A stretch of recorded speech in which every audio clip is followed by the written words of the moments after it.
তো বন্ধুরা স্পেশালি আজকের এই ভিডিওটা কিন্তু হতে চলেছে ডুরান্ড কাপ নিয়ে। তো ডুরান্ড কাপে কবে থেকে শুরু হবে, কতদিন পর্যন্ত চলবে, প্লাস লাইভ টেলিকাস্ট কোথায় দেখতে পাবে টিভি বা ফোনে, প্লাস কোন কোন টিম পার্টিসিপেট করছে, তার পাশাপাশি কোথায় কোথায় ম্যাচগুলো হচ্ছে, টাইমিং কী রয়েছে, সব কিছুই বলবো।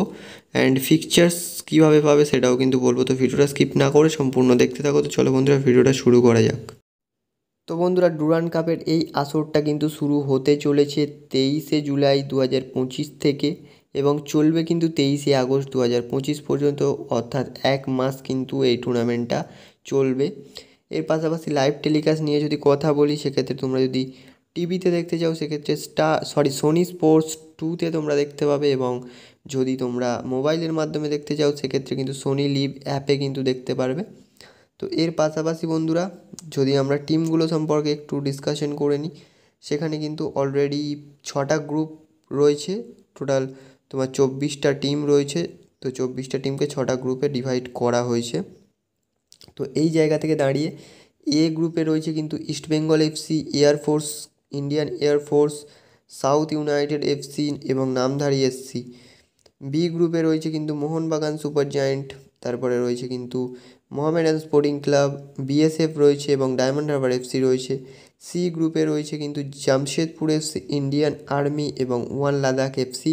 তার পাশাপাশি চতুর্থ টিম হিসেবে রয়েছে ফরেন সার্ভিস টিম।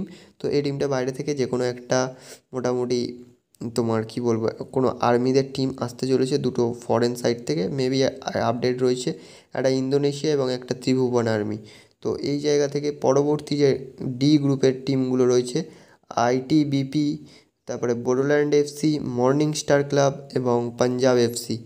ই গ্রুপে রয়েছে কিন্তু Shillong Lajong, foreign service team একটা রয়েছে, যেটা ওই বললাম ত্রিভুবন আর্মি বা তোমার ইন্দোনেশিয়ান আর্মির মধ্যে থেকে যে কোনো একজন সি গ্রুপে যাবে, যে কোনো একজন ই গ্রুপে যাবে।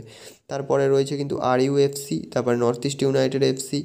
তারপরে এফ গ্রুপ অর্থাৎ শেষ গ্রুপে রয়েছে কিন্তু ইন্ডিয়ান নেভি, ট্রাউ এফসি, নেরোগা এফসি এবং রিয়াল কাশ্মীর রয়েছে কিন্তু এই গ্রুপে।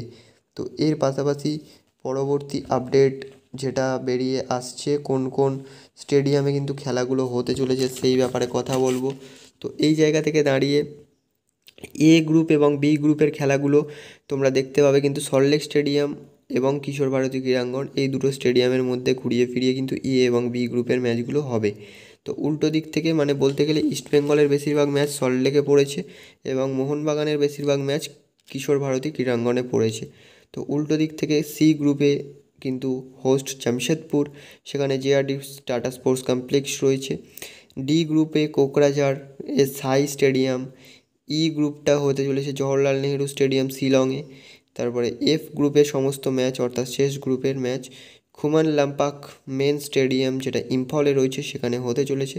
তো টাইমিং কি রয়েছে, তিনটে ডিফারেন্ট টাইমিং রয়েছে, 4টে থেকে রয়েছে, 5:30 থেকে রয়েছে এবং সন্ধ্যে 7টা থেকে রয়েছে। তো টাইমিংগুলো তোমাদেরকে জানিয়ে দিলাম, স্পেশালি আরও অনেক আপডেট দিলাম।